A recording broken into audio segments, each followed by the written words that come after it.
Good evening, ladies and gentlemen, and welcome to another Fake Accents Unite. Unfortunately, my regular guest, the Britisher, is unable to make it this evening. His glass jar that contains the brain, which is his essence, needs polishing, and his brass gramophone needs a little bit more of a rub down. So he won't be joining us. Instead, I am joined by Uzalu, the smug wizard. True. Hello there. And by Calum Ferguson, who's guested before, political commentator. Oh, right. Thank you for such a stellar recommendation. Oh, I believe it was you who was begging me to come on. So let's not go that far. No, it's a great shame to have lost Britisher, but I totally understand his reasons. The gramophone and the brain jar, they are very important. And yeah, perhaps another time. If he can't see chat because of the fog on the inside the brain jar, it's basically not worth him being here. Despite his great many anecdotes. So we'll have to get there. Polishing his brass sounds like a euphemism, and it may well be. Who knows what things the Britisher finds to be stimulating? Oh no, polishing one's brass is a euphemism. Yes. Let's see. We've got a lot to cover this evening. I've pulled up a variety of articles and various bits and pieces that I will share. Just to gauge the interest in the chat, have you heard of a program called Who is America, Calum? No. That's okay. It was only released today. Who is America is Sacha Baron Cohen's latest offering.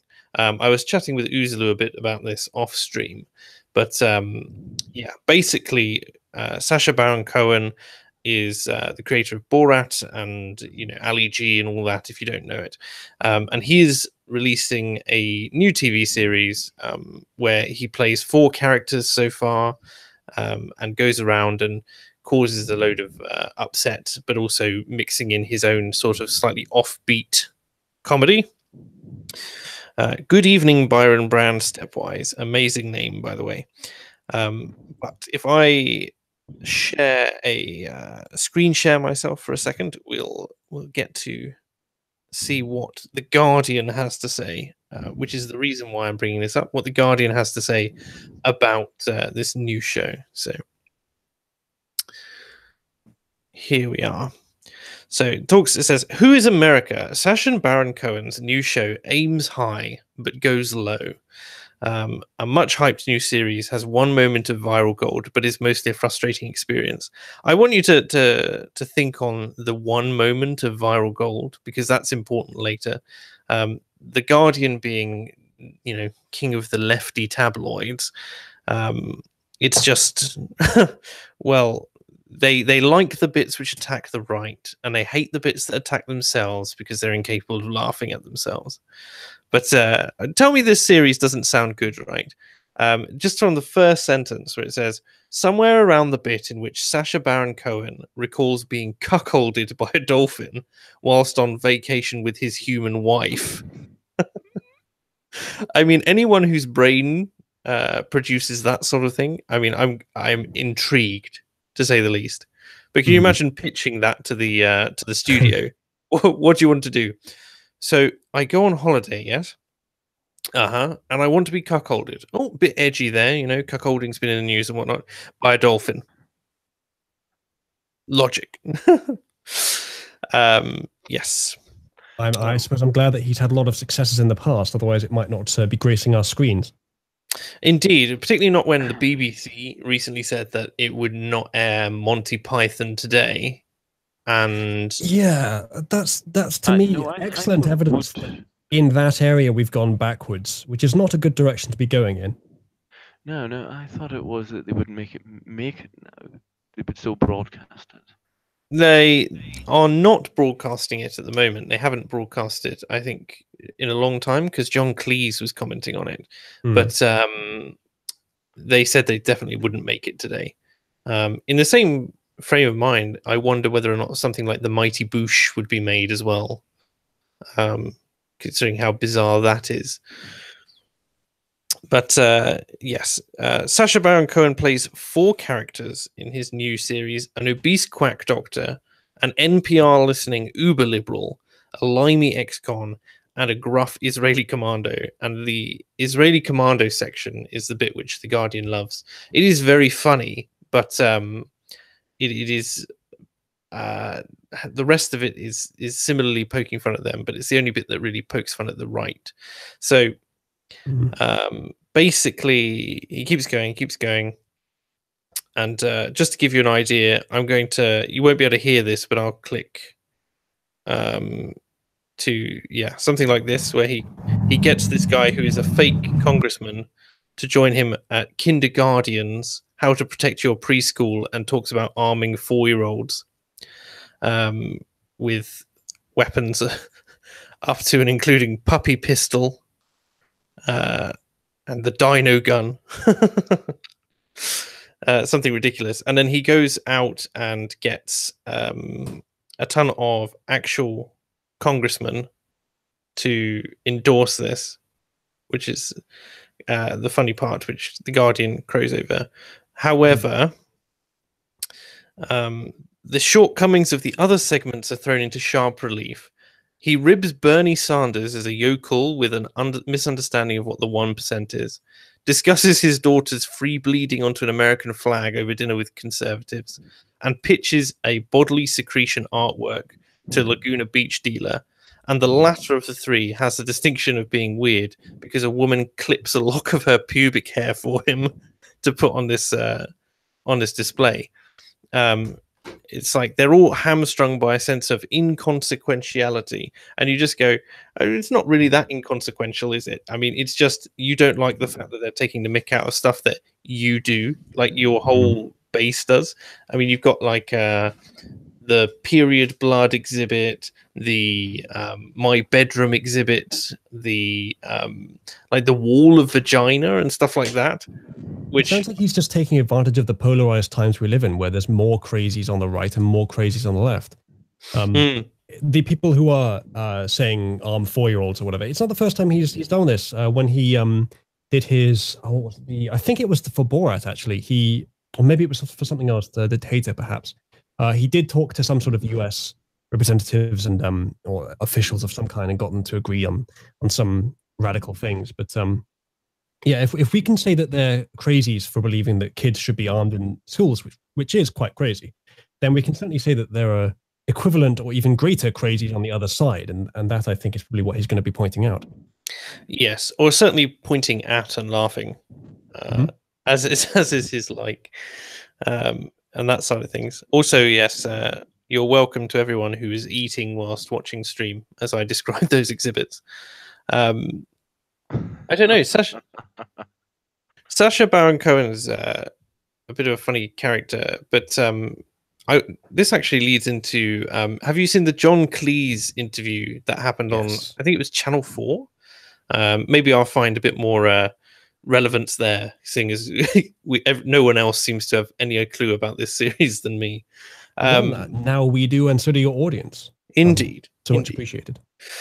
But if for anyone who's unaware, John Cleese went on a Channel 4 interview with the least humorous interviewer of all time, at which point he pointed out that the news in the UK is the least trusted in all of Europe. And the interviewer pointed out to him that the distrust is only that high because we are so accurate that people don't like it. That was the main inference from her. I just think it was. I mean, it's not like that perspective is impossible. I suspect that, as well as the angle here that would aid sort of our side of the culture war, which is that the media do lie a lot more than they should be, or spin the truth into their preferred narrative more than they should be. There is also the fact that if they, in a more polarized world, a media that tries to remain balanced and accurate wouldn't be as popular as a media who appeals solely to one side of that polarized base. Oh, I'm not saying that we would be the most, like, because I think Albania had one of the highest ratings of trust, and the Albanian news is not exactly what I'd call reliable intel. But at the same time, I mean, nearly 75% of people, according to the polling data, and that's consistent over the years, don't trust the British media, which I think is a bit damning. Like, you could understand, I think you could understand if it was about 50-50 or, even 60-40, distrust. But to get to the point where it's nearly 3 in 4 people, just insane. Silly Sailor says, you've got it the wrong way round. For your channel to grow, your Sacha Baron Cohen needs to talk about your show. Yes, I think that would probably do somewhat for my audience. Although I don't forget those of you who are here first. Don't worry. You got to pander to them, you see. Oh wait, was I recording when I said that? Yeah, but I don't know. John Cleese as well was quite funny. He called the British media a right-wing biased media, which I thought was quite interesting. It makes me wonder about the perception of the British media by most people. Well, to be fair, he might have been referring to the newspapers. Yes, but even the newspapers on sort of even the people in the non-normie sphere tend to acknowledge that the papers have somewhat more of a left-wing bias nowadays. The media does, I think, but I think there may be a split there because of the demographics that consume the different mediums. The people who are more likely to read the paper are more likely to be working class, and that probably has a slight slant towards the right wing. People who read online are more likely to be middle or upper class, more likely to be young as well. That has a slight slant towards the left wing. I suppose so, because the newspapers, if you look at the left wing newspapers are failing, and the right wing newspapers are the most subscribed. I mean, by right wing newspapers, I mean the Sun and the Mail. Like, that's Oh, and the Spectator and the Times. The Spectator and the Times, yes, but the Sun is the most viewed tabloid, and I think the Mail is the most viewed sort of righty newspaper, how else to describe it. Although I find a lot of what's written in both of those to be utter tripe. Yes, they certainly go a bit too far sometimes. Indeed. Joan Everton says, too many people, left and right, albeit mostly left in the past few years, can't accept that any good comedian should mock any and all sides. Yes, I think that's very true. The inability to laugh at oneself, I think, is indicative of the left more so than the right. But I think there's an encroachment certainly onto. It's always been a part of British values that we can laugh at ourselves. Like, it's a big part of our culture, obviously, because we've been so polarized, I would say, between the nations that make up the UK. Like, for such a small space, we have, a lot of differences between the English, the Scots, the Welsh, the Irish. And I think self-deprecating humor is a way to kind of normalize the differences between us a bit more. Not just between ethnicities, that's how generally men bond as well, through common action and through banter. Yes. But with the media, I don't think the media would have got to the low point it's at now in terms of many things, if not for the fact that it had no ability to perceive itself as potentially in the wrong about anything. I don't think necessarily that its belief that anyone that criticizes them is doing something wrong and that they are flawless is necessarily a post-event defense tactic or a dishonest defense tactic. I think more likely it is the culture that has caused them to descend so far that they have a cultural bubble around them, which has caused the descent and is also now causing them to perceive everyone else as necessarily evil and themselves as necessarily good. May I take the BBC as an example? Well, I suppose so. Almost everyone who works for the BBC is middle or upper middle class, right? Very few people who work for the BBC come from working class backgrounds, or if they do, they tend not to become very prominent within the organisation. Yeah. So that means most people are from the upper end. Now, the middle and upper middle classes tend to be more left-wing, strangely enough, because they tend to have enough to worry about the finances that they have, but not too much that taxes start to become a problem for them. And in general, they are better educated and therefore maybe go to university and take the university left-wing bias. So from that, you can say that from the income bracket of the people who tend to work for the BBC, where they come from tends to be lead to a slight left-wing bias. Then the BBC is based in central London, which means that the people who work at the BBC have to live in and around central London, and London itself has sort of a cultural bias towards the left because of the massive prominence of Labour. Yeah, it's microcosm. Then the BBC is a state-funded organisation. So, for practical purposes, the BBC kind of has to have a left-wing bias, because otherwise, how does it justify its own existence? Then, finally, many of the people who work for the BBC get into the BBC quite young and grow old whilst working for the corporation, and therefore they sort of have an institutional loyalty to the organisation. And being younger, they tend to be more liberal, and being kept in that bubble of working for this organisation in this area from the background they come from, people at the BBC naturally, almost naturally, develop what you could call a liberal left-wing metropolitan bias. Well, Calum, thank you for revealing every single factor at play there. I'm afraid the hit has already gone out on you for revealing too much information. The BBC death squad will be at your door within 15 minutes. He's already dead. We're sorry to report, ladies and gentlemen, that Calum has committed suicide by shooting himself 2 or 3 times in the back of the head with a shotgun. We're told. Yes, we've been told that he tripped and fell on a shotgun. Yes. As this was in the scene, and they say that they found evidence of a folder labeled "Evidence that will indict Hillary Clinton," but they don't know what this means. And we go now to our special reporter at Harambe's grave. Unfortunately, as it was an illegal firearm, the police have cordoned off the area for further investigation, and we'll hear about it in 10 to 15 years when the successive governments eventually reveal what actually happened here.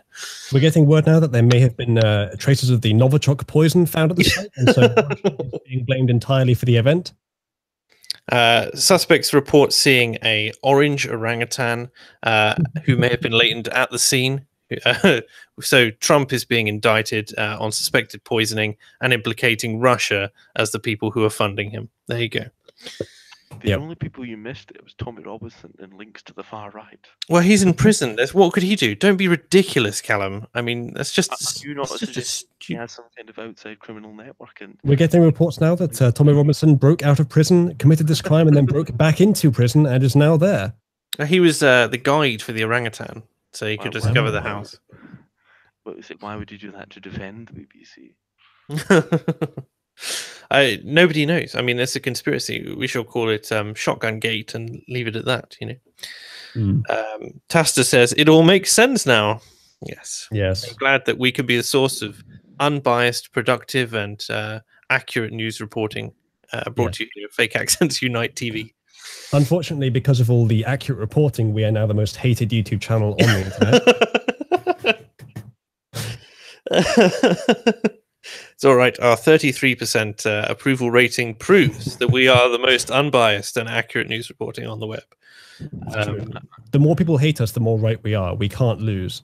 Yes. Although the more correct we are. We can't say the word right anymore. It might offend someone. That's true. I would presume that still the most hated person on YouTube must be Sargon. I don't know. I mean, as in still allowed on YouTube. I don't know necessarily if he's the most hated. Not in terms of quantity, but maybe in terms of intensity among the smaller distribution of people that actually hate him.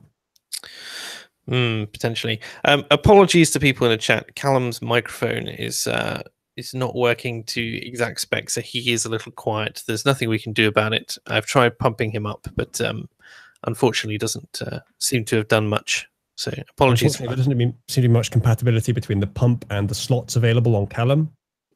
So it didn't do much, unfortunately.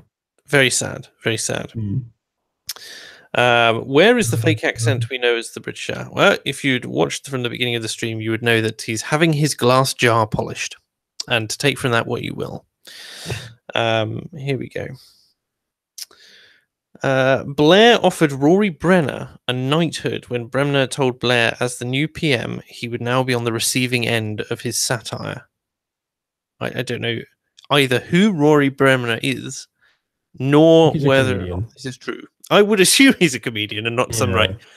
Rory Bremer, random on Twitter, was offered a knighthood today by Tony Blair. That's what it is. I love the fact that my moderators are sending too many messages and it's retracting their messages. I assume that they're just getting flagged as spam. No, we had. I think that probably was intentional. That one. Potentially. We did have last stream that we did. We got commie-botted. That was good fun. You know, where a bot comes into chat and basically just starts spamming anti-capitalism. And there were 3 of them, all with the same name and profile picture, so they could spam out tons of messages all at the same time. It was quite funny. What fun. Glass jar polished. Does this mean a tongue up the butt? I assume. Well, you can assume that. I just thought that the man was getting his glass jar polished. I would never. In a high class establishment like this. I know, gentlemen, please. Disgusting. Excuse me, do I sound any better now? Yes, much better. Oh, thank you. I had to switch microphones. It seems that the other one isn't quite working properly. I'll have to fix it. There we go. The old one, so if it sounded any worse. But it does also sound just the same in terms of it needing a pop filter and being muffled. But we can still hear you okay, so it's fine. Yes. Oh, I've just had a thought.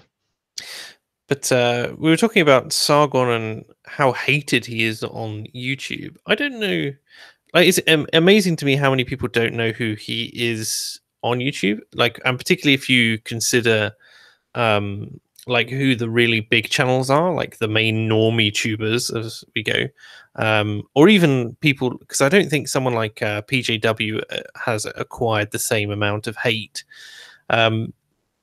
But like 1 million subs or less is really not much to shout about. I would argue that someone like Logan Paul probably receives more hate than Sargon, although it's probably less. Sorry, I meant in terms of hatred in this context. In the politisphere. In the political journalistic commentary, social commentary, and I suppose sort of academic. Because a lot of our discussions are extremely academic. It's hard to tell, again, like who really does sort of, who really is competing in this, because there's only really one or a few big names, I would say, like to the point where, and by big names I just mean the biggest people in the space, not necessarily big names. And Sargon of those is really the only one who has generated so much controversy that he's made the news multiple times. Although arguably Dankula is now fighting him for that. Mm-hmm. But I don't think anyone hates Dankula in the same way that they hate Sargon. Maybe Milo. Maybe Milo receives about similar levels of hate. You're just listing the people who have joined UKIP now. How about Watson as well? Probably. Yeah. I expect I haven't jumped ship yet, although I'm losing faith in the Conservative Party by the minute. Mm-hmm. Would you prefer May, Bojo, or Mog to lead it? Ooh. Well, no, that's a terrible thing to ask a gentleman. May is ineffectual, although she's ineffectual. She's broadly incompetent, but to be fair, she probably would keep the government together longer than Boris Johnson would if he'd become Prime Minister in 2016. As in, I would imagine the government would have collapsed sooner. Interesting. Mog would never lead the Conservative Party. No, because Mog is Mog. I think Mog is not a leader. No, and he's never purported to be, even though people keep putting him in that position. Although I thought it was quite fine. I guess we'll just settle for Farage under UKIP under Farage taking the premiership. The worst phrasing of that particular question that I got asked was, "Do you want Corbyn? What was it? I'm trying to think of the worst people who it was. It was like Corbyn, Diane Abbott, or like May, I think it was, to lead the next government. And I was like, it would have to be Diane Abbott. Also, at this point, it's starting to get to the point where someone that is very much inherently incompetent, like Diane Abbott, is starting to sound not quite as bad as someone who is actually somewhat treasonous, but gives a front of not being so. Well, it's starting to become comparable. Quick question. Yes. Shit, what was it? Oh yeah, Diane Abbott. Do you actually think that Diane Abbott, despite the fact of how incompetent she may be as a person, would you at least agree that there would be a bit of a Sir Humphrey effect, in the sense that no matter what incompetent decision she comes up with, someone will be there to spin doctor it. Not to spin doctor it, to Sir Humphrey it, to delay it, or to water it down, or to present the civil service opinion. To the extent to which they eventually sort of get the deal that they actually wanted out of Diane Abbott and house train her. Well, we're going to be relying on the bureaucrats then, and not on the voice of the people. We're going to be actively disrelying on the voice of the people at that point, and we'll have. Well, you would have a Labour government, of course you would. I think it would be a delaying action. That's the main thing. Is like she'd be the least worst option as delaying action until the next election. Well, see, the thing is, I have a feeling that Labour cannot at the moment get in with a majority. I was discussing this with Captain Switzerland earlier whilst he was streaming, and my view is that Labour will get more conceded. The Conservatives will form a government, minority or with the support of another party, and will probably do either do a 1910 or 1974 and call another general election within a year, and probably secure a majority that way, because people will think, my God, we just want a government. and the other thing is, Labour will have had an opportunity to actually, what I'm trying to say is, if we have 2 general elections in the next year, or if this government collapses and Labour comes in and then we have a general election, then we have another general election after that, then one would either expect Labour to have done not badly in their first few months in office and then secure a majority, or you'll see the Labour do so badly the Conservatives are re-elected with the majority. How have you managed to move this entire conversation onto your particular topic of choice? I don't know how. I just happened to do that. Maybe it's because I'm looking through Twitter at the moment and Laura Kunsberg is pulling her hair out. Oh, probably. Because, right, did you see how the Tory Remainers are now working with Labour to defeat the government? Because the government is conceding the Rees-Mogg amendments. Joy. So I haven't been. By the time this stream ends, the government might or might not be there. Because probably if Corbyn defeats the government, he can then trigger the Fixed Term Parliaments Act to defeat the government in a vote of no confidence. Part of me, what we think is, if he manages to defeat the government, then his plan would then be to keep his Labour MPs back until the very end of the sitting, and then swiftly force a vote of no confidence, since that's the way to do it. Because the idea is most of the Conservative MPs, after either defeating or being defeated by the government, would go home.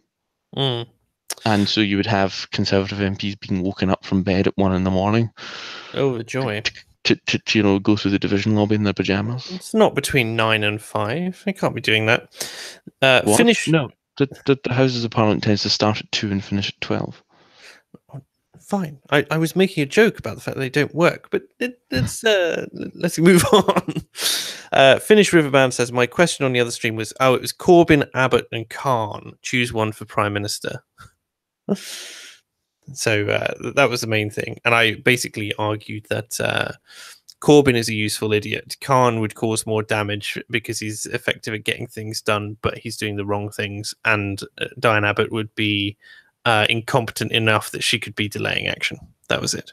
Diane Abbott is a useless idiot. That's the difference. There you go. That's a good way of putting it, actually. Yeah. As much as she is definitely the least competent of the three by a long way, she probably would be the best pick simply because she wouldn't do as much wrong.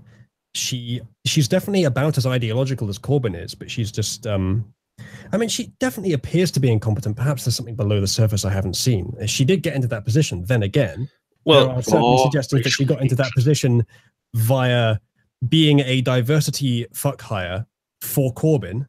Yeah. I thought it'd just be the sheer racial hatred. Yes. Well, you see, that's why her and David Lammy exist, you know, in the positions they do. The racist wing of the Labour Party, yes. Yes. Chat talking about David Davis. Joan Everton says David Davis has gravitas as the chief Brexit negotiator, a working class background, genuinely dedicated to Brexit, and is quite competent.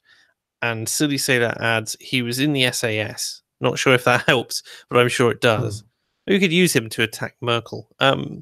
He wouldn't be so bad. The thing is, when I saw him and Rees-Mogg arguing about the Brexit deal that Davis was defending of May's a while ago, not the Chequers deal, but before that, and Mogg was essentially accurately stating that this would be vassalage. And Davis was defending it. He may have just been doing that because of party allegiance, and perhaps he was, but that was disappointing to see, and so I favor him slightly less because of that. But if that was purely party allegiance and he doesn't really believe it, then perhaps, yes, he could be an option for a leader. Quite potential. I don't think we'll see really. I don't think enough people know who he is. In terms of, I mean, it's always hard to tell. Like, because if there wasn't he defence minister in Major's government? Oh no, that was Fox.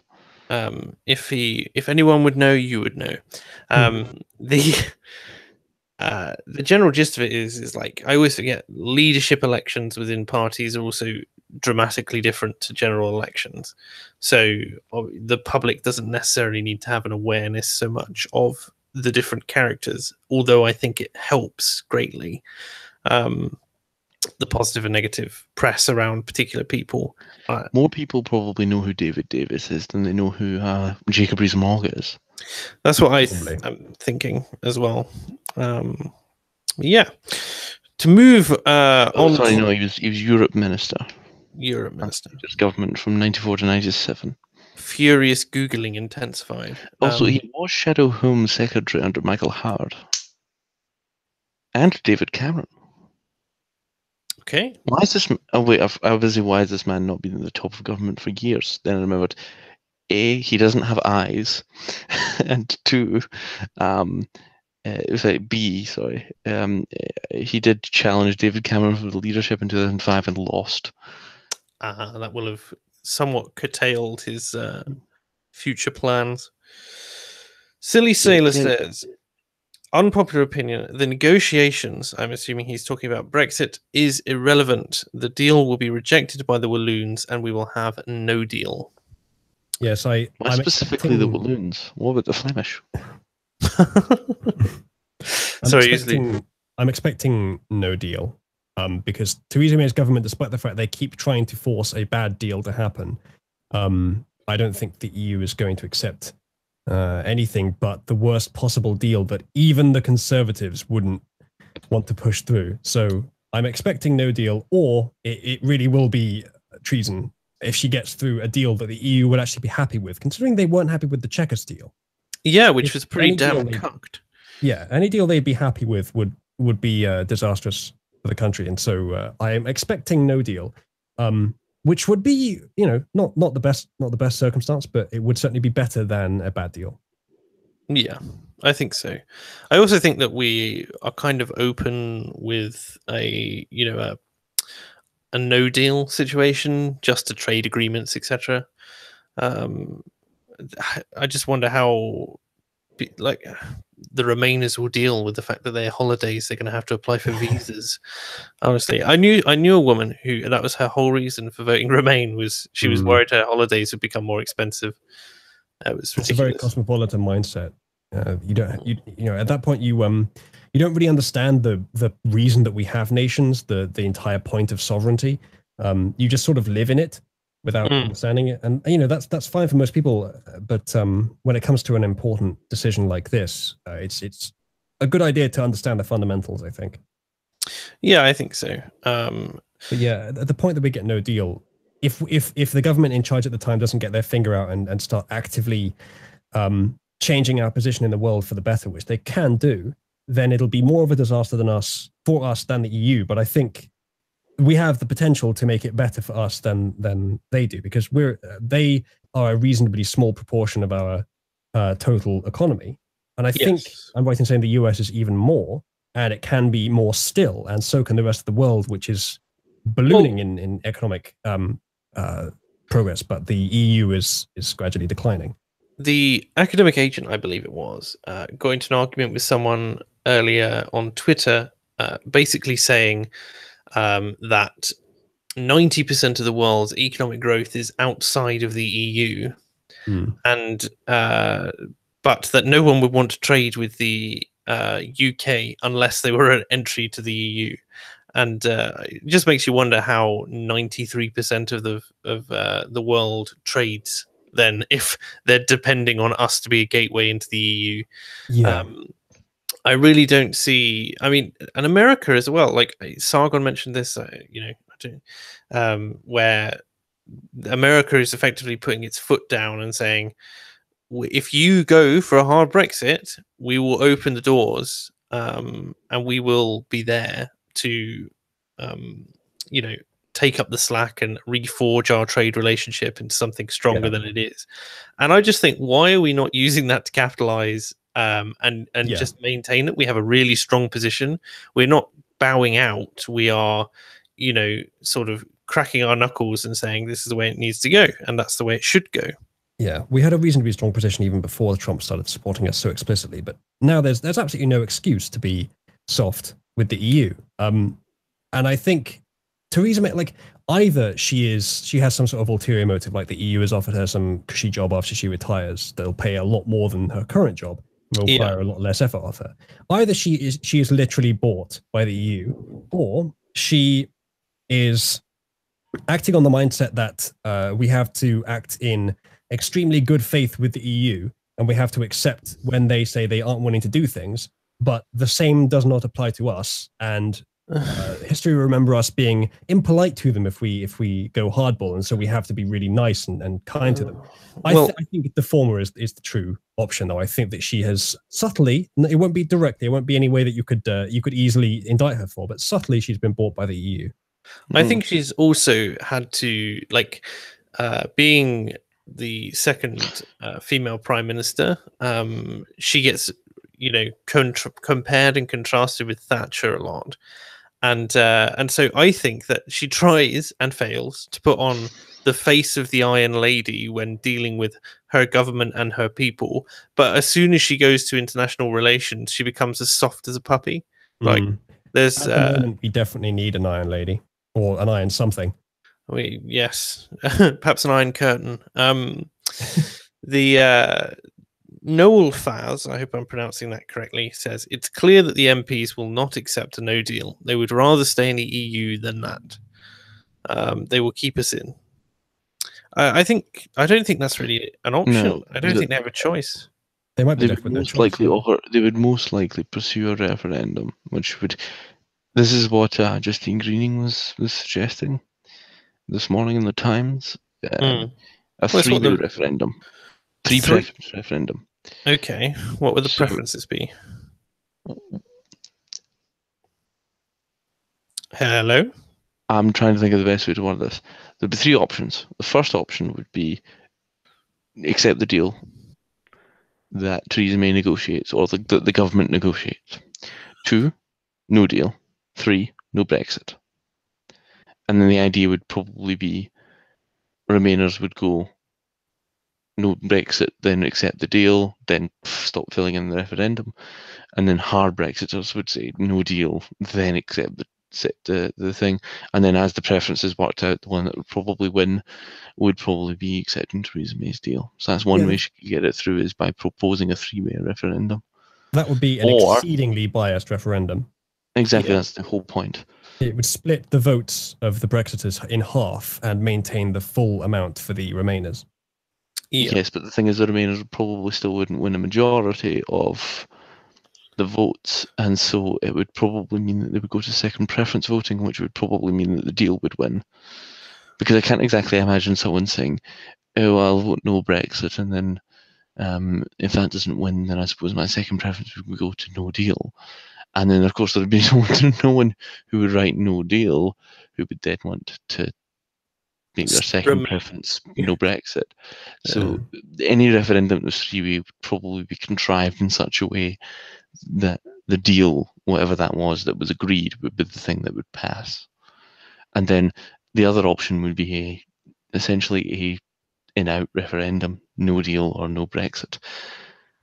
I can imagine May offering that one, May specifically offering that one, if negotiations collapse before March.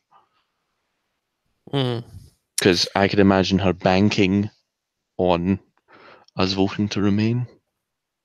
Because I could imagine what they would do is they would ratchet up Project Fear to 11.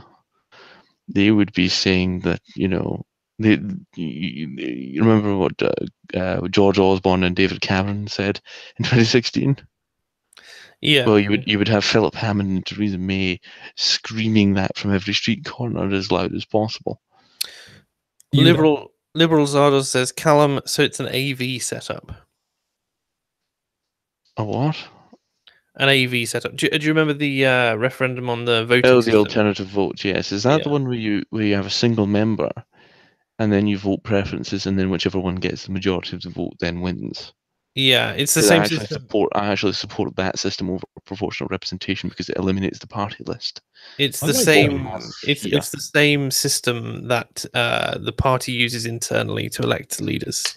Typically, I like France's system actually. One of the only things I like in France because the problem with that is the problem you would have with that is that you would have to have two elections. You'd have to have an election to eliminate all but the top two candidates in every constituency, and then have a separate election just with the top two.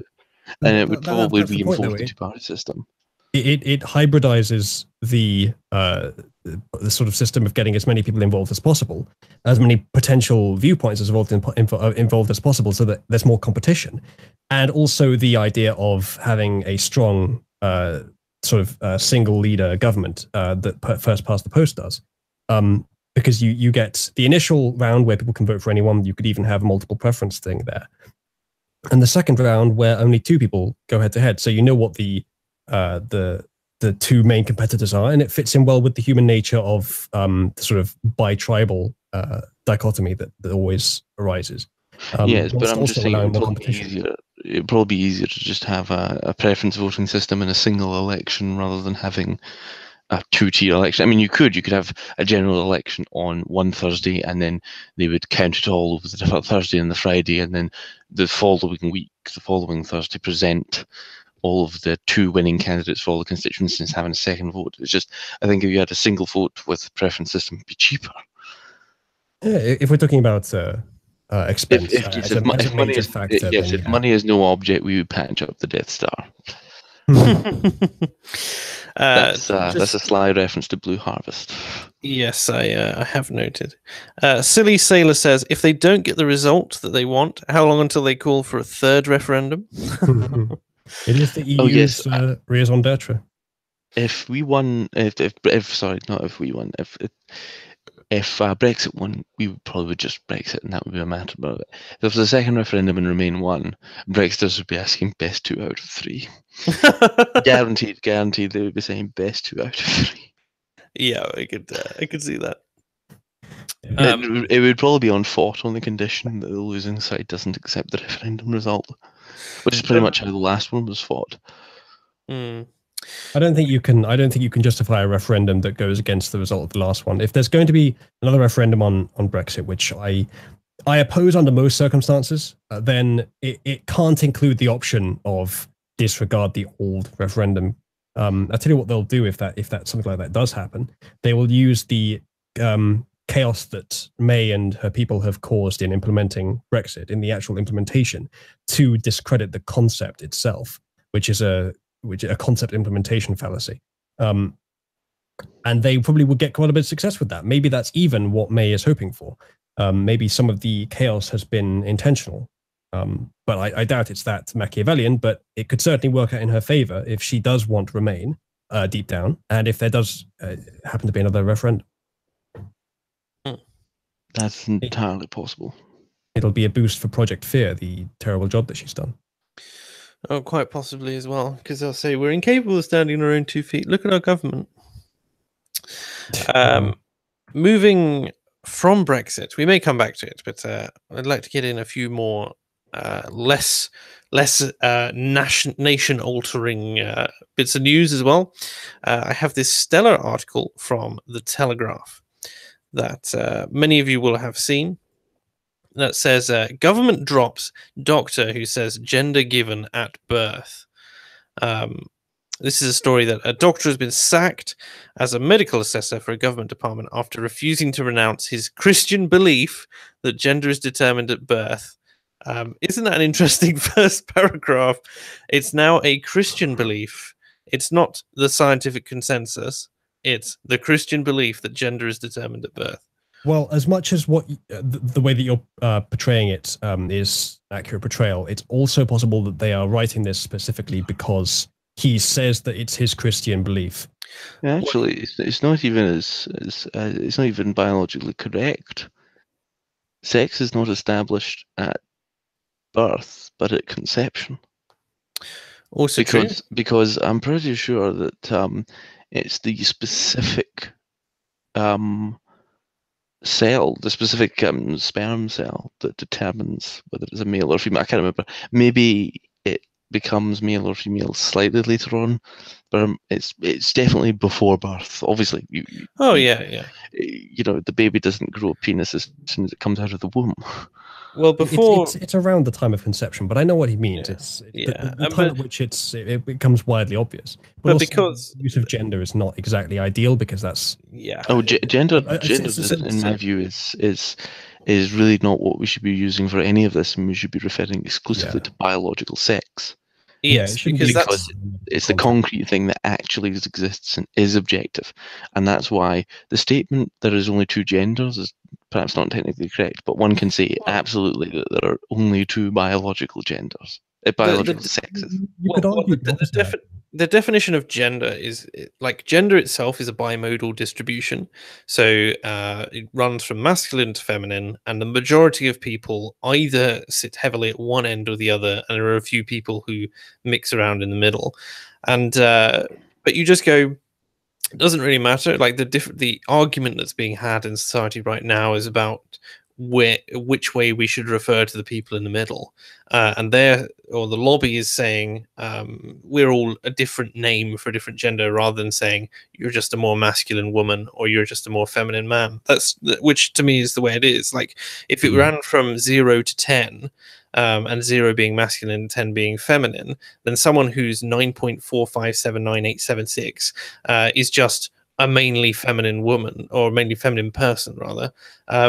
And it really doesn't matter. They don't need a special categorical name for that person. That's the main issue I have with it. I think the main reason they get these multiple dozens of sexes is that they bring in other character traits that don't relate to the character traits that define what genders actually are. So they essentially just arbitrarily expand the definition of what it is. And someone in chat says, when did sex and gender stop being synonyms? Silly sailor. I think there is a use for them being distinct. Because the point that gender didn't really exist as a concept until relatively recently, until maybe second or third wave feminist thought. And beforehand, it wasn't that they were synonymous. It was just that gender didn't really exist as a concept outside of maybe feminism and sociology. I do think it makes sense to define them as separate, though, and I also think it makes sense to say that that gender is a social construct. I do also think it makes sense to say that sex is not purely binary, though it is primarily binary. And it's a bimodal distribution. But importantly, gender being a social construct does not make it arbitrary. That's something that social sciences, the more ideological side of social sciences and postmodernism depends on, is saying that if it's a social construct, then we not only can change it, but we must if it seems to be unequal. But the thing is that the genders are functional; they exist for a reason, and they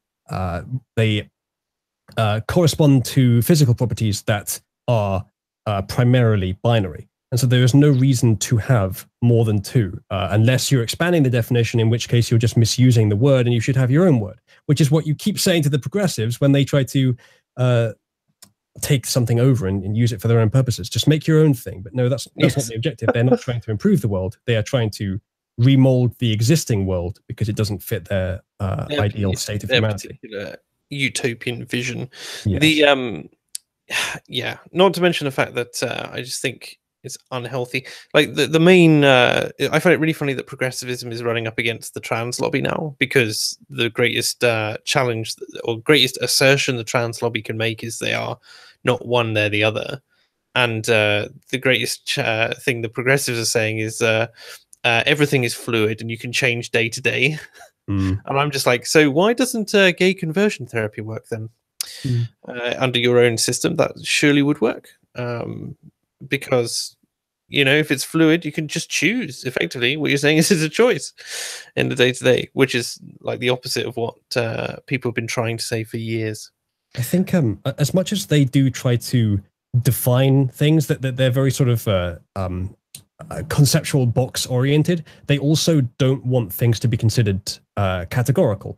And so they would say that some people can have completely fluid gender, but also some people can have very fixed gender, although they wouldn't like those people as much. But what they would do is try to define all of it into separate categories, or sort of separate scopes of meaning, not necessarily fixed boxes, but that there is no sense you can ever say that things are definite for everyone, that there are certain things that are unequal, and that tends to be the case for everyone. There's no normal to them, except when they manage to normalize something in their ideology, and they're very pleased with that.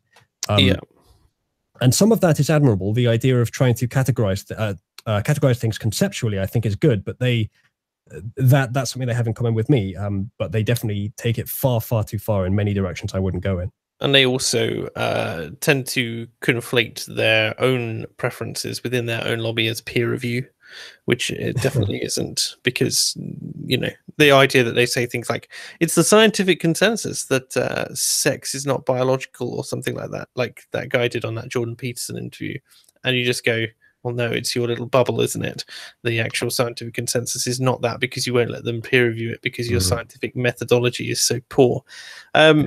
Speaking of which, Peterson's in the O2 right now giving a speech, and my God, it looks lovely with these sort of finely cross-legged gentlemen sitting in big armchairs in the middle of a stage, being watched by I don't know how many 100,000 people. I'm really looking forward to. I have a couple of friends there as well. I'm really looking forward to hearing what's come out of that and see the recordings if they come out. But yeah, back to the article. Dr. David Macareth, good name, perhaps it's Macareth, has worked for 26 years as an NHS doctor. No, that's Macareth.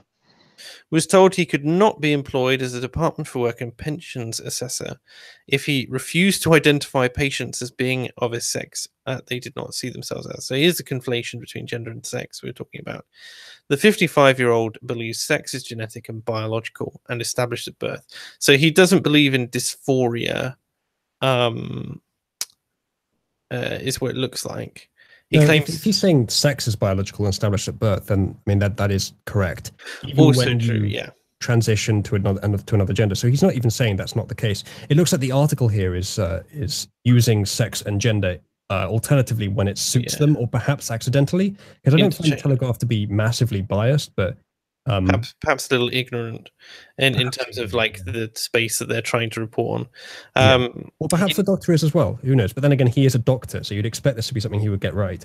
Yeah, he now claims his right to freedom of speech has been denied. He has been classed unfit to work for the department because of his religious convictions. So I think they're telling him that his beliefs are that, and he's having to fight it on the grounds of they're telling him it's a religious belief and it's not the scientific consensus, whereas it is a scientific consensus, it's not the establishment consensus. The medic from Dudley in the West Midlands fears many other professional people of faith could also be dismissed simply for holding opinions about gender, again, this mismatch, that are centuries old. Perhaps he is using both interchangeably. Perhaps that's the issue here. He registered as a doctor in 1989, spent most of his career in A&E, said, "I'm not attacking transgender movement, defending my right to freedom of speech, freedom of belief. I don't believe I should be compelled to use a specific pronoun." Where have we heard that before? Yeah. Because again, like when he says here that it's established at birth and he will refuse to identify patients as being of a sex they did not see him as, you wonder like what sexes they are basically telling him to identify people as. Because it's one thing to say they have gender dysphoria and they don't feel like they're in the right body. It's another thing to say, I understand you're a woman in a man's body. Like that, there's a difference between that and obviously the medical world for the trans lobby are very much up in the air at the moment about what isn't the correct treatment. And so I don't think there's a problem with him saying that I see this like basically the treatment options that he would then have to offer someone who he's declared to be, say, female, when they are biologically male, that he thinks are going to do significantly more harm to that person, both physically and mentally, when the treatment options don't appear to make any reasonable difference. And in that the jury is still out on whether or not it's a mental illness. And I think most of the trans lobby say I have an illness, and most trans people I've met anyway say I have an illness and this is the treatment I need.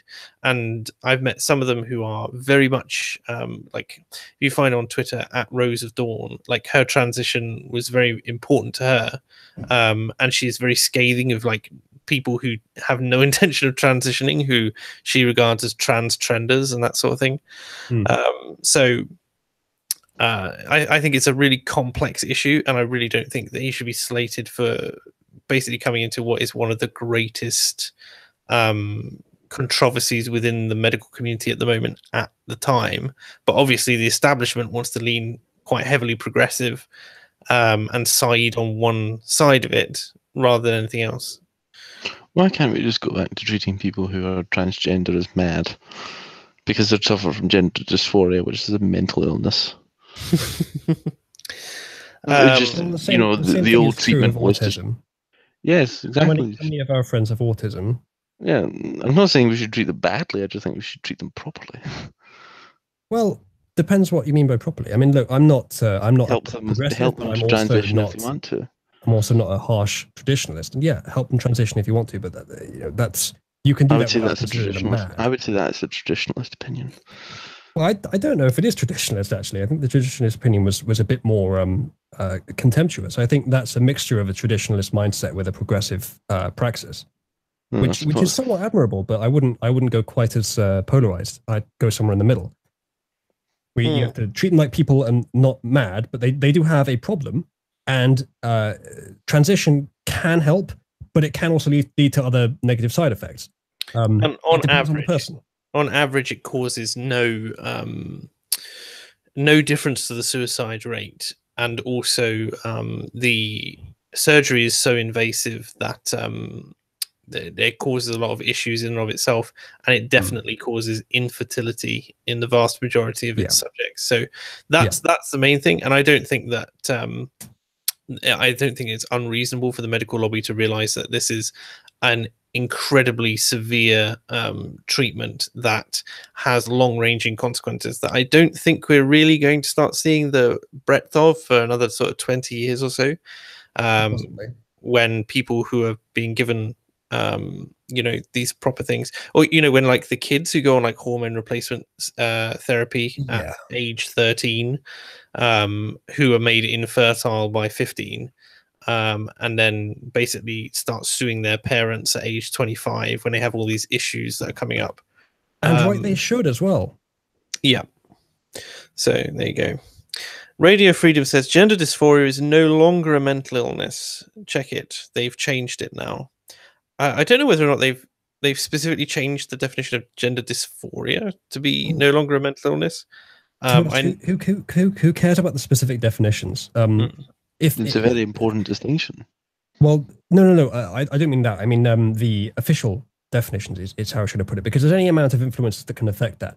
If it was only scientific and logical influences affecting it, then you could still say that it's arbitrary and no definition is authoritative except for its specific context, when accepted as such, as an axiom. But if there's any political influence on it at all, it's irrelevant what their definition is. And I think any sensible person can say that it is not a normal state of mind, but that doesn't necessarily make it an aberration in the sense of a social ill. Well, we wouldn't call homosexuality these days to be a social ill. No, quite. But it isn't normal, though it is natural. No, it's a natural consequence of mutation. Yes. 10% of ducks are gay. Did you know that? No, I didn't. Interesting. Then again, ducks rape anything that moves. Sorry. With their spiral penises. As I was walking down by the pond, I discovered this. As I was walking down by the pond this morning, I discovered this to my detriment. Let me see.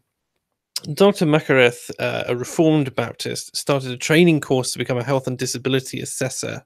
His role would have meant interviewing and writing independent reports about the health of those claiming disability benefits. See, now I don't understand why his particular stance on this issue precludes him from this job, for instance, because gender dysphoria is not regarded to be a disability, as far as I'm aware. And even if it was, I'd question why. I mean, it's a state of being the other or believing you're the other, not something that's going to prevent you from working. Like, do you know what I mean? If gender dysphoria is a disability, then autism, borderline personality, they can all be in the same category. And I want a disability card for being very slightly autistic, please. It could have been perhaps that he was dealing with something who did claim disability benefits and also had gender dysphoria and disputed their narrative. Well, yeah, I don't think his job would. He wouldn't be casting judgment on that particular part of their condition. So, to me, that it seems a little bit irrelevant, to be honest. But oh, I see. His instructor stated that reports must only refer to the patient by the sex that person had identified themselves as. There you go. So this is the issue, by the sex, right? Because it's a very important distinction in the medical world, whether you're dealing with male anatomy, female anatomy, and genetics. And I just think that it is completely wrong that the medical world, where you're having to deal with people on a real physical level, and and the hormone levels associated with both and everything else, like that, you would have to refer to someone as a woman who is a man and then prescribe, for instance, a chemical that would deal serious damage to a woman, etc. Yeah, we should, of course, be in the medical field only concerned with biology, except where it comes to occasions where you're dealing with transgender people. And mental health. That may occasionally be important, but the importance may be significantly inflated by the massive and unjustly used, often, amount of social capital that the LGBT lobby has. But of course, yes, most of the time, your only concern should be sex. It should be the sex of the person, and gender should be a thought only for when it comes to trans people or people who may be trans. Yeah. Dr. Makareth says, I said that I had a problem with this. I believe that gender is defined by biology and genetics, and that as a Christian, the Bible teaches us that God made humans male or female. I could have kept my mouth shut, but it was the right time to raise it. So, yeah, he has raised it in a Christian context.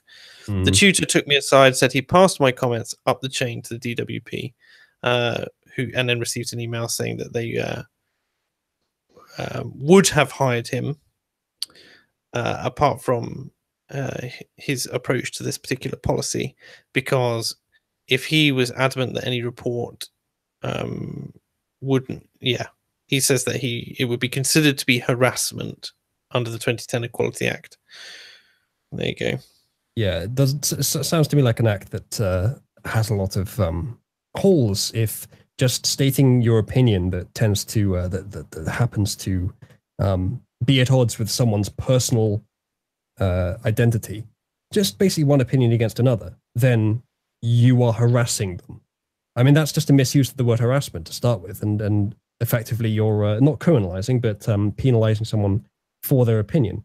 However, in the medical field, as a professional, there is some extent to which you should be considerate of other people for their own mental health and for their feeling of sort of safety going to a doctor in the first place. But you also shouldn't delude them. Yeah, I think that's one of those funny things with doctors as well, because they are obviously educated to such a high level, and they tend to be very no nonsense types. I've got two friends who are doctors, and both of them, I would say, when they switch on doctor mode, shall I say, and become very clinical, I mean, it's almost abrasive. Like, they'll be friendly and so on and so forth, but I tell you, some of the things that they tell me that they think when they're discussing things with patients, it's hilarious. Yeah, I bet. Silly Sailor says, can the whole thing be put down to the modern world's obsession with genitals?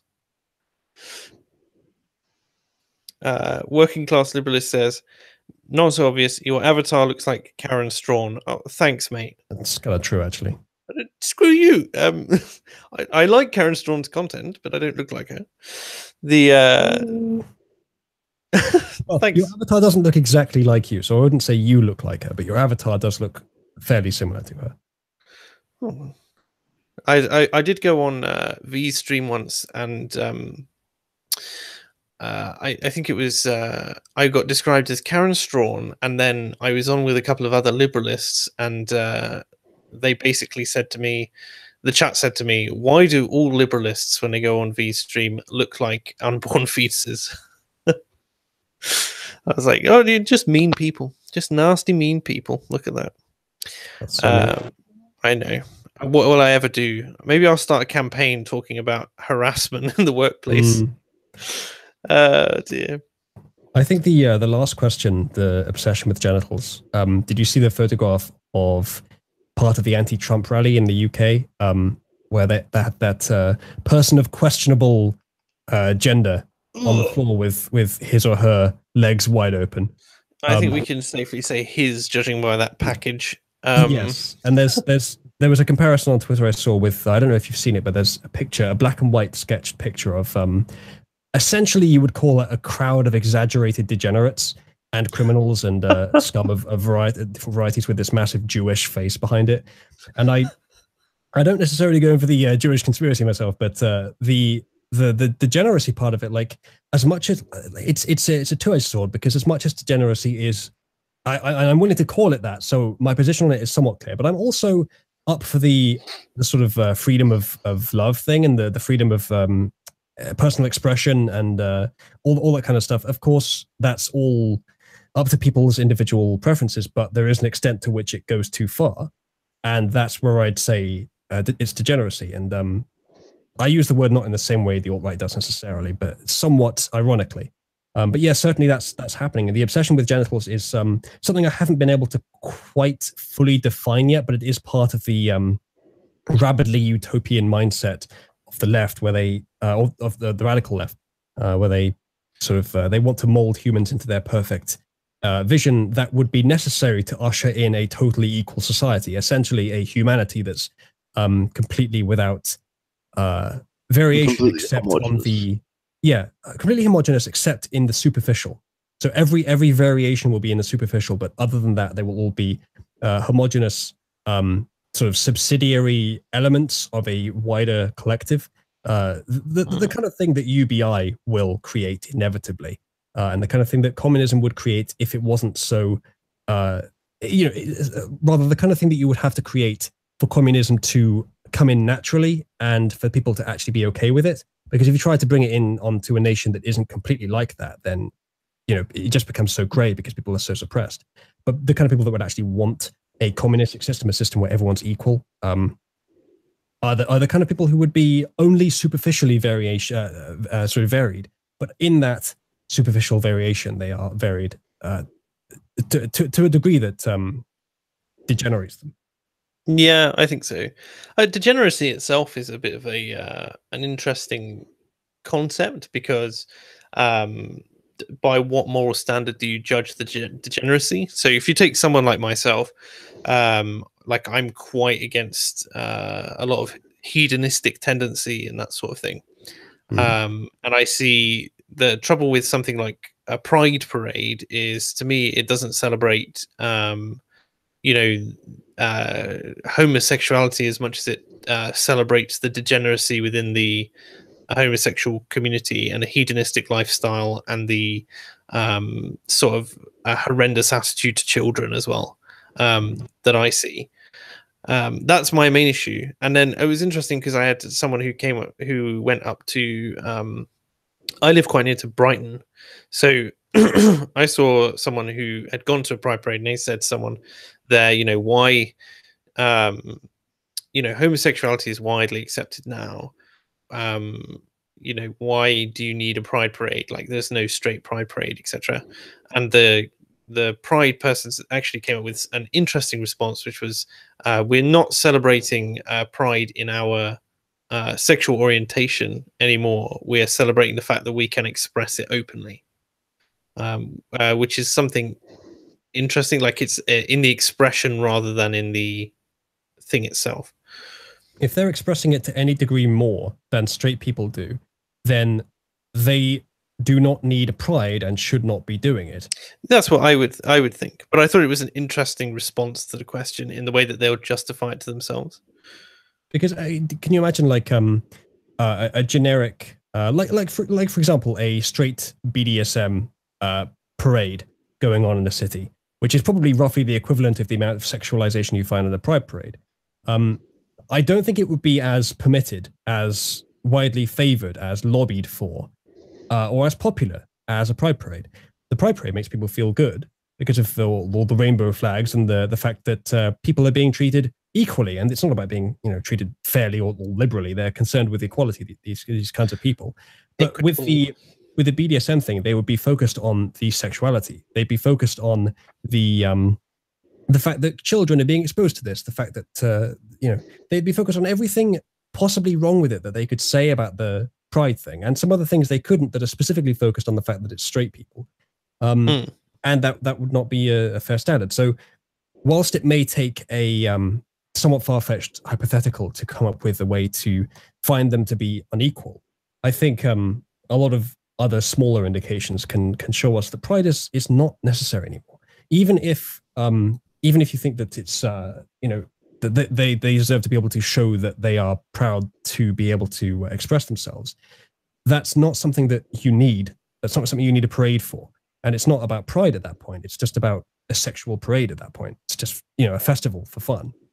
And having pride in something when you're already the dominant cultural force in it is going to breed not just complacency, but belligerence.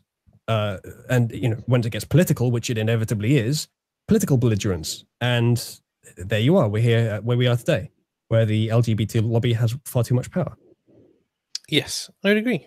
It's quite succinctly put, wasn't it? Oh, dear. Silly Sailor says, did you hear about Pride in Glasgow today? Oversubscribed, people fainting in line for hours, security kicking out people they thought was straight, no refunds. Jesus, that's exactly what I was just saying. Like, the complacency and belligerence, you just take it too far. They have too much power, they take it too far. And to be honest, that is the pendulum. But we are at the extreme end of the pendulum right now, so it's worth pointing it out. To be fair, there were some very nice looking people at Glasgow Pride, because I follow people who then go to Glasgow Pride, because I go to college in Scotland. Of course, we're going to have an oversubscription of homosexuals and other deviants. Which is the best way, I think, to refer to them. You said that there were some very nice looking people at Pride, and that they're the deviants, not you. Did you just assume that they were good looking? Well, my subjective standard of beauty. There is no such thing as subjective. Everything is subjective, but not for you. You disgusting white male. Straight. You straight. I could have worked that in. Well, that's what we're questioning. Do you find a lot of attractive people at Pride? I didn't say a lot. I said a few. I see. So just The ones I knew that you admired. I see. Fair enough. Anyway, the other thing I was going to say was that when I refer to them as deviants, I mean in the sort of sociological sense. Sure, it's interesting, the literal sense, rather than the witch hunting sense, I guess. It is interesting as well to see, like I've seen a lot of stuff recently as well. By recently, I mean in recent years, talking about the fact that they know that they are. It's like when you say you're not normal, like they assume that there's a negative context to that, and so they want to make themselves the new normal. So, but then when you say, okay, you're the way that you behave or whatever, means that you should not be normal, then they get upset about that, even though you say it's perfectly fine to be gay or whatever gender. And then they seek to normalize it as if their particular way of living is normal in ways which are massively. So I saw something like 25% now of like young people identify as bi or something like that. So I was just like, it doesn't matter, like at the same time, but also like I don't really think there's that much fluidity in it. To be honest, that might be there are plenty of people who would be basically, if you give them the freedom and to behave in any way they want, will be effectively. I mean, someone like James Franco is like, oh yeah, I'm gay up until the point of intercourse, and it's like, so what point do you define gay? Is it in the types of relationships that you go through? Is it the kinds of people you're attracted to? Like, because it's like, it's one thing to, again, they're conflating like what is attraction and what is sort of an admission of knowing that someone is attractive. Do you know what I mean? Like I can look at someone and say that person is a handsome man, but that doesn't mean that I'm bi for for him, etc. It's such a mess, and the fact that it's politicized just makes it even worse. It's going to take humanity decades to actually figure it all out. But yeah, it's until then, just let people do what they want with it. And I think the fact that if that statistic is accurate, that what some proportion, 25% of young people are saying they're bi, that probably has been true for all of human history, or at least a large portion of it. It's just that people haven't been thinking about it until recently. And perhaps that's a good thing, perhaps that's a bad thing. We still do need men and women to form couples, because that's sort of how humans work. And that's the thing. That statement in itself is the absolute antithesis of the radical left, because their strategy is to sort of bring about an emancipation from humanity's savage nature, forgetting that humanity's nature is largely responsible for bringing us 200,000 years from our non-human history into a flourishing civilization. And only in the last 50 odd has there been any consideration of sort of intentionally emancipating ourselves from it, intentionally separating ourselves from our nature. Yeah, and funnily enough, and it's not doing great, to be honest. No, it's funny, isn't it, how that's sort of coincided with the longest period of prolonged peace in human history? Yeah, it's part of the problem. Yeah, and to be honest, the emancipation thing, yes, it's inevitably going to happen, but there's so many ways to do it wrong, and we are currently exploring many of those avenues. But there are a lot of ways to do it right as well, or few, but they're going to be very successful. And eventually, yes, humanity is going to virtualize itself away from its nature. It's going to fulfill all the roles that nature once fulfilled intentionally and sort of to itself like consciously. That is the future of humanity, in my opinion. And that's why progressives think like you're on the wrong side of history, because they see everything that is emancipatory from humanity's nature as part of that inevitable process of humanity's development in the future. But they're wrong. There are many ways it can be done wrong. The problem the progressives have is that they don't recognize the progression of society as evolutionary. They think it's something that can be, done in a the short period of a revolution, Mm. whether that's the short period of a lifetime or the short period of a few months. Yeah. What they don't realize is that homosexuality or transgenderism or I don't know, whatever other emancipations from what would be traditionally considered human nature, that might, and you may be correct, it may end up happening, but it will take centuries. Yeah, no, Literally centuries. Yeah, to completely emancipate it, of course, it will take centuries. Yeah, for example, the emancipation of women took what, 200-300 years from when people started trying.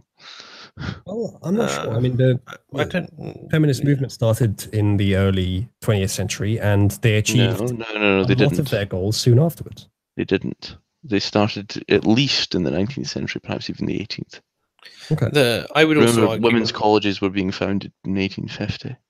I would argue that probably the feminist movement has done more damage to women than has like, even to the point where I think that the suffragettes got in the way of women getting the vote.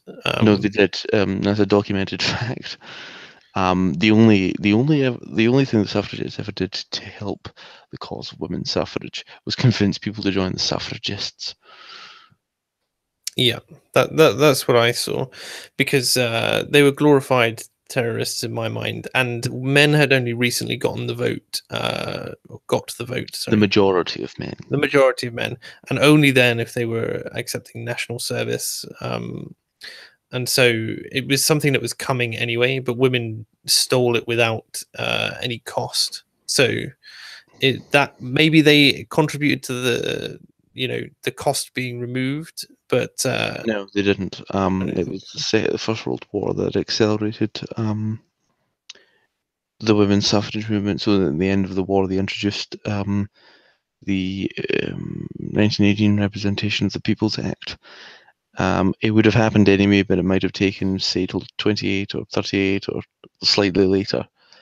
Other countries that were not as weren't as totally committed to the war. I'm trying to think of an example. Some of the countries in South America, etc., or in Africa, almost completely uncommitted to the war, and perhaps a bit more socially backward than, say, Britain. They didn't give women the vote until much later because their social progression was A, different, B, took longer because they weren't accelerated by having women thrust into manufacturing jobs. Also a general shift in sort of British society from before the war to after the war. Yes, and also British society allowed women to vote if they were business owners previously. Although that was relatively rare occurrence, it did happen. So when the system was predicated on business owners, as opposed to sort of draft / national service plus citizenship. I think there was that. Are you arguing with people in the chat, Uzalu? Yes, I usually do this. Who are you responding to? Who we got? Well, my talk of my sort of futurism, which generally doesn't gel that well with people on this side of the culture war, has ruffled a few feathers, completely understandably. And I haven't had that much time to explain my entire vision, so I understand if they have misunderstood something, or perhaps I've got something wrong. I don't think I have. I think I would just need more time to explain it fully, what I believe, but I don't want to steal the show, as it were. You're not allowed to explain what you believe. I mean, honestly, like, how are we going to get an accurate trust rating if you explain what you believe? True. I suppose I'll have to do it on my own channel. Oh, what a good idea! I'd watch that. And this is where you just hang up and off you go. Just take it from there. I'm starting a stream for no particular reason. I'm going to talk about no particular subject, but I will be talking about what we've been talking about here specifically. Yes. And we see my viewer count drop from 62 to 2, and that'll be fine. It would just be you would be watching our own watching our own stream. Yeah. Yes. Yeah, I should. Well, actually, no. I would try and shift over to Captain Switzerland's politics chat. It's fine. Obviously. Right. I'm going to do. Because I could make an argument about UKIP. Probably. I'm going to bring us on to our last article of the evening. So we're going to move now to the Wall Street Journal. Obviously, that the Europe edition, talking about Sweden and the human cost of Sweden's welfare state. The tagline being, "A group of women berated my friend in a public park because her 2-year-old son wasn't in daycare." This is quite an interesting thing, given how high Scandinavia is sort of held in terms of both European abroad and left-leaning left-leaning standing. Do you know what I mean? Like Sweden is held up as one of those places which are utopian and equal and the perfect place, and we should all model ourselves off of their system.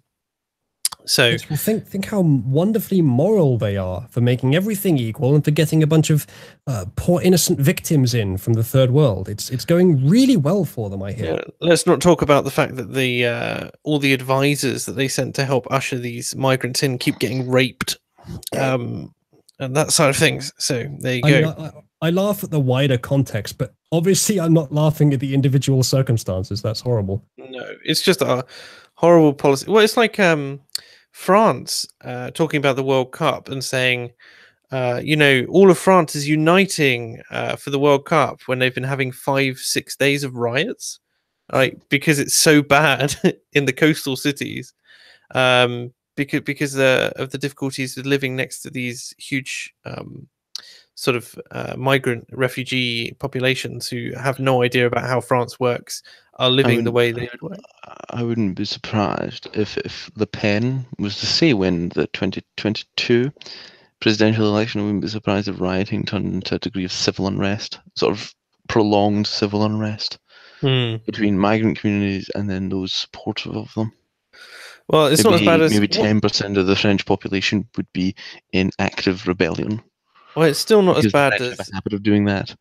Well, it's still not as bad as Scotland saying that it may give the right to vote to anyone who happens to be in the country at the time of an election. Well, see, the problem with that is that that just continues to raise calls to abolish the Scottish Parliament. Yes, it does. Of course, that's what would happen. We would be in a constitutional position of Catalonia if we had another independence referendum. So I really don't care about Scottish politics. It's an even bigger shit show than Westminster politics. At least Westminster politics has some nice, some nicely engraved wallpaper. American liberals sometimes hold up Sweden as a model of social order, equality for the sexes, and respect for parental responsibility. It's liberals. Indeed. Its welfare state offers excellent free or subsidized prenatal care, 480 days of paid leave for both natural and adoptive parents. I mean, you'd just you'd adopt once every year and a half, wouldn't you? That's just the way it would. And additional leave for mums, because female privilege, who work in physically strenuous jobs. Swedish parents have the option to reduce their normal hours and pay up to 25% until a child turns 8. Oh, right. So what they've done there is literally institutional sex supremacy by giving mums additional support, but it also lines up with biology. And so this is the ever-present conundrum that I find must be faced by honest MRAs, as I try to be. And the resolution is difficult. It's like, this is why I always say about men's rights advocacy that if we're going to try this equality thing, because if we're not going to try this equality thing, then you would kind of understand giving more deference for women who have sort of physically strenuous things to do. Giving deference along biological lines. But since we are doing this gender equality thing, this is completely unacceptable. I refuse to call it gender equality anymore. I just call it gender equity, just because it's so... Well, that's what they want. But I mean, if the goal is gender equality, and if we're working in that premise, in that context, with those axioms, then men's rights advocacy is a very valid thing to be doing. But if we are not, if we're working along sort of natural traditionalist lines, then it's not as justifiable. Yes. All this assistance comes at a steep cost. Sweden has a 61.85% income tax rate. My God. Can you imagine? See, another option, instead of giving women paid leave, you could always give a tax cut to the father. Just saying, Quote, unquote, father involved in the right-wing situation. traditionalist perspective would be no, and so that the mother can quit the job, you could cut the tax for the father. I would be really curious to see what the like the bureaucracy cost is for that 62%. Like to see, because there are models that have been drawn up, for instance, for the way charity works. That you know, it's the percentage of funds that get funneled through bureaucracy, planning, and then you know, actually to the people who need it. And the bureaucracy count for government with taxation is usually a lot higher bureaucracy, to the point where I think it's like less than 50% of the money ends up going to actual to what it's supposed to. So that's why one of the reasons I don't support big charity, because I think they get the same way. But yeah, this money pays for the kind of support many American women would welcome, but comes with pressure on women to return to the workforce on the government schedule and not their own. The Swedish government supports and subsidizes institutionalized daycare, which they call preschool, promoting the belief that professional caregivers are better for children than their own mothers. Wow. Just the idea that... Does anyone have the sad trombone sound effect? The one that goes, wah, wah, wah. I just think it's like promoting... the utopian attitude of total emancipation from our savage nature, where they're like, no, the deliberate action, which is the state, is better than the natural action, which is the mother. And of course, the attitude that if you do something deliberately and you're doing it, you know, with a very advanced bureaucracy in current year, that it must automatically be better than whatever savage means we were using before to raise our children. Savage means incredibly fucking dangerous mindset that leads to shit like this. No, basically, Sweden has successfully nationalized childhood. Yeah, you just aside from what's more productive, the mother must surely have some sort of rights in this situation. Like, surely one of the first rights is, yeah, parents should be able to like have custody of their children. Yeah, well, I think they have the rights, but as I say here, if a mother decides she wants to stay at home with her child beyond the state sanctioned, I know the idea that the state will sanction how long will you spend with your kids, state sanctioned maternity leave, she receives no additional allowances. This creates an extreme financial burden on the families that do, and social pressure as well. For instance, where women will berate other women for not having children in daycare and working. Like, that's the side that they're in. And I just go, like, to the point where you say you're free to do this, but you're disincentivized so much by the restrictions that would place that you couldn't possibly do it. The Swedish government... There's the entire problem in that one paragraph you're about to read. The Swedish government attempts to provide equal work opportunities for both sexes, which is laudable, but it promotes the false idea that mothers are not uniquely important to babies. Well, that's sexist. I mean, it's not really that sexist. Women are uniquely important to babies, as are men. Women who prefer to stay at home with very young children are stigmatized as regressive and anti-feminist. The Feminist Initiative, a radical political party, touts daycare as a way to liberate women from their maternal instincts, as if women need to be liberated from a maternal instinct. It's like the feminist axiom that I don't need no man, and you just go, yeah, but wouldn't it be nice though? Wouldn't it be nice if you had a functioning relationship with someone who loved you and you loved them? Like, isn't that something that's nice? Like, even, you know, you can function without it, but really, is that living?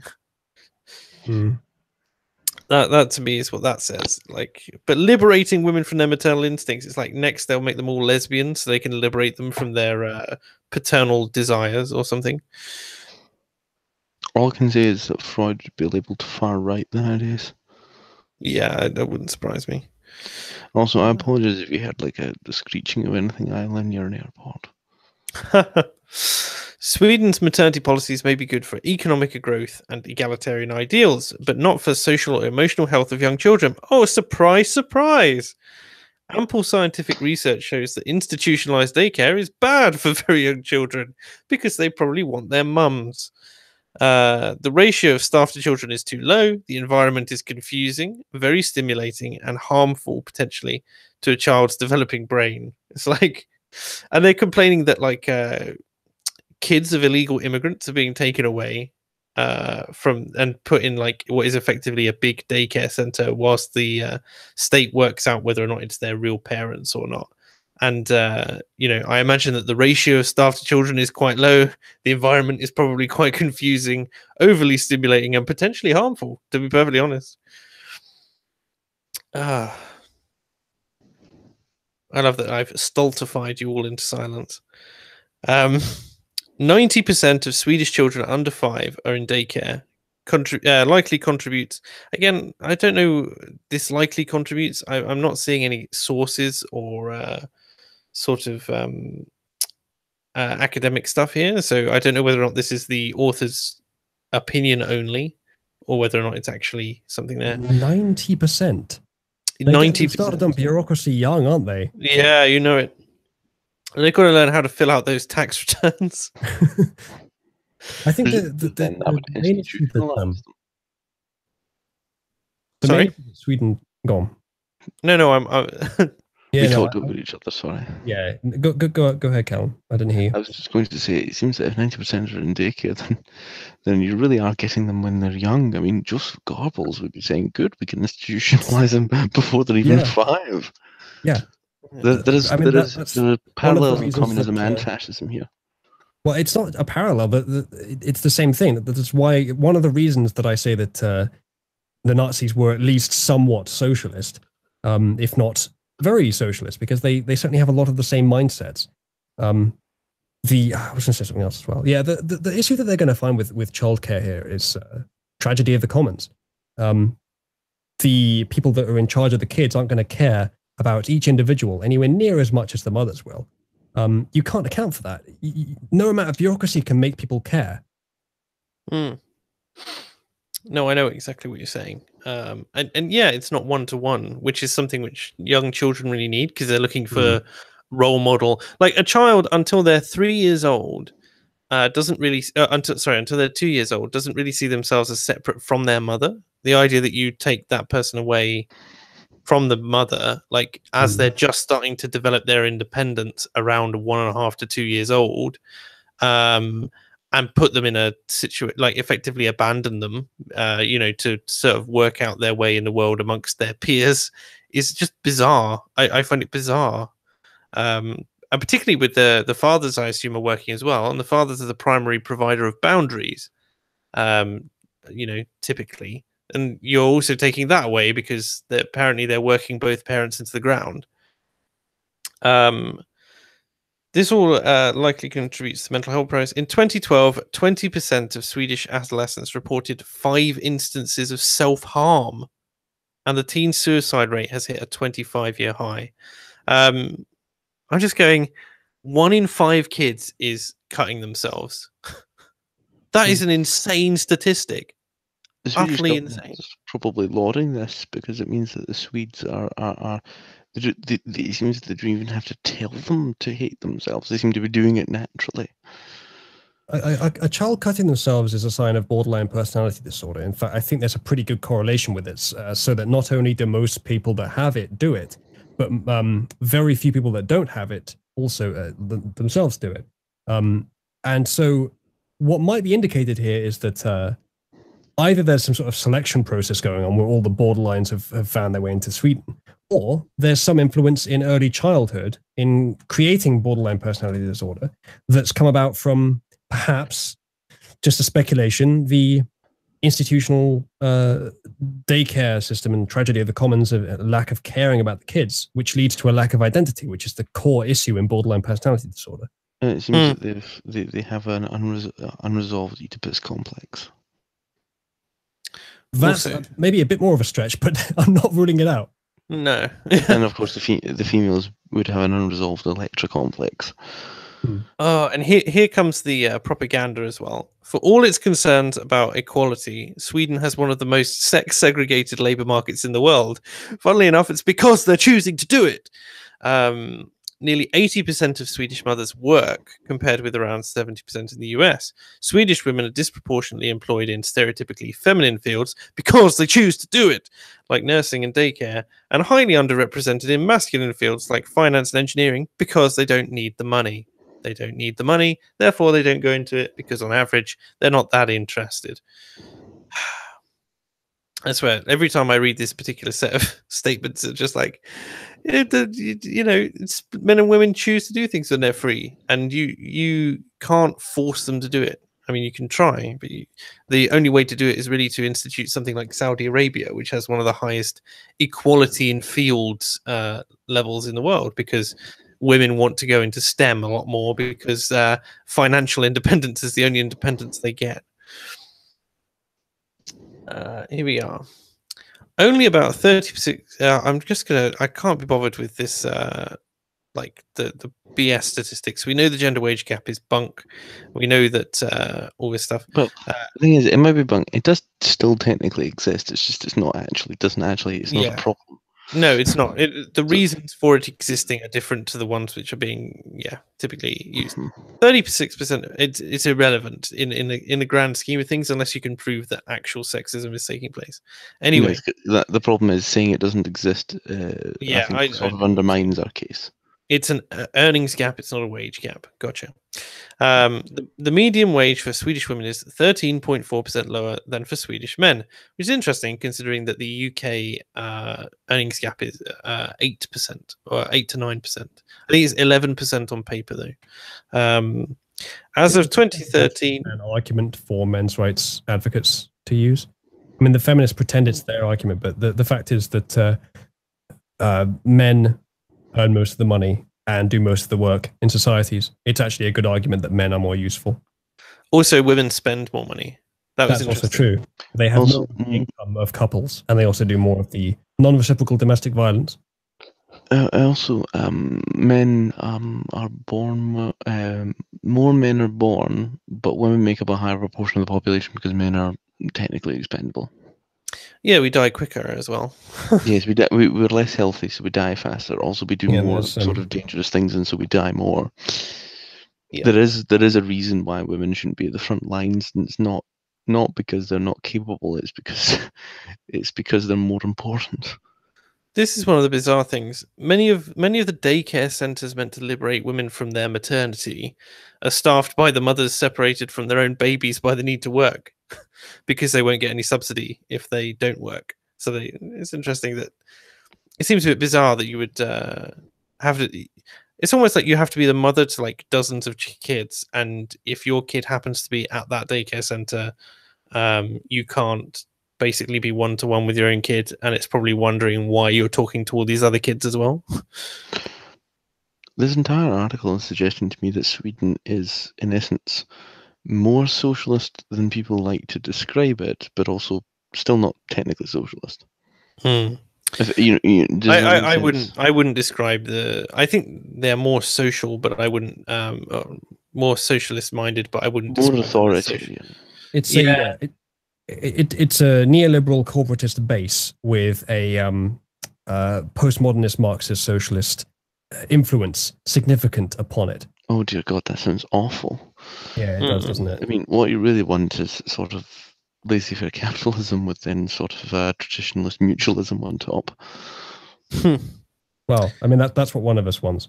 That's what I want. Sorry, it's a lot closer to what I want than what they're currently offering.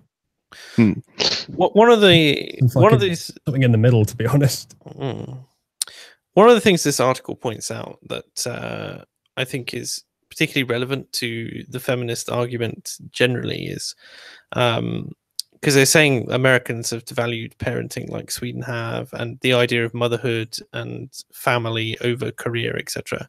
It's like feminism was like, we have all these like evil controlling men, so in order to beat them we should be evil controlling women. And we should be as bad as they are, not seek to elevate themselves and bring men along with it. They seek to basically just co-opt what men have already built and become men effectively, rather than recognizing the differences between men and women and celebrating the fact that we are different but equal Do you know what I mean? I should take that as a yes. There you go. I just can't. I can't. I definitely wasn't reading something in chat while you were talking and missed some of it. Definitely not. Definitely not. No. Zersetzor says, I tried making up a fantasy dystopian communist society a while back. This sort of education system was one of the most out there things I dared put into writing. Yeah, I would agree. I plan on doing a stream actually in the near future where we try and create what would have to exist for communism to function. Like come up with the Marxist postmodernist ideology that already exists. Well, no, because when I was discussing this in chat with some friends, we worked out already that we'd have to break the laws of physics because of the presuppositions that communism works under. Like, for instance, that because of the way their equity system works, you bring everyone down to the level of the lowest member of society and not elevate them to the highest position. So what happens is that even if you had a society composed of identical robots, because of the nature of the industries that these robots have to work in, that one robot will end up wearing out and eventually a part will break in it first. And instead of fixing the robot and replacing the part, all the other robots have to have that part removed to bring them to the same place, to the same standard, to make them all equal. So do either of you watch Westworld? No. Well, in Westworld, there was, I don't want to spoil too much, but there was an idea of transferring human consciousness into the bodies of the hosts that go around Westworld that are essentially much more durable, don't require food, rest, etc. They're robots, but they're more like androids. Okay. And what it was interesting is the way you're describing all of this is essentially what you do. The perfect communist society would be fine so long as everyone's consciousness. Oh was no, to a robot. That's not what I'm saying. I'm just saying this is one component of like to the point where you've already made everyone exactly the same. So there's no. You've got rid of the competitiveness aspect. I'm just trying to say that would be easier. Oh yeah, and I was saying that effectively you now have to break the laws of physics because you now have to live in what is effectively a frictionless world, because the robots aren't allowed to break. You have to be made; they have to be immortal, durable, and never break, and etc. So I think it's ridiculous, very silly. Anyway. I have not read the comments on this article, but we've got some interesting things where people are sort of like, socialism will work in Sweden, but it never has it's not viable for the rest of the world.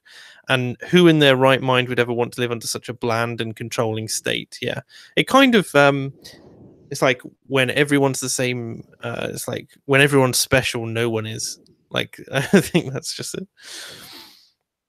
Oh, a minister has emerged from the opposition lobby, automatically quitting his ministerial job. I see. Okay. Because they're voting at the moment. Just saying. What's the vote on? Sorry. The customs bill, the reasonable amendments. The government conceded to them, and now the government conceded to them, but the Eurosceptics aren't happy that the government was clinging to them. And then also the pro-Europeans are now voting with actively, explicitly voting with Labour. I see. And Ministers for Defence Procurement is accused of voting against the government and thus resigning. Oh dear. Well, I'm sure we'll cover that and see what the aftermath is later in the week. But no, sorry, Guto Beb, which is the name of a strange name, is the name of the minister I was talking about. He is a strong, staunch Remainer. So now I understand why he was voting against the government. Anyways, it is off within about 5 minutes. It is about time to end. Okay. I like to keep this to, as I say, about 2 hours. But it's been a pleasure having you both on. Thank you very much to Calum and Uzalu. And we will, Fake Accents Unite will be back at the same time next week at 8 p.m. Hopefully the Britisher will be back and probably some new guests as well. We'll see who we can get on. But it's been a pleasure, gentlemen. Thank you very much. Well, thank you for having me. Thank you. Take care, everyone, and good night. Ta-ra.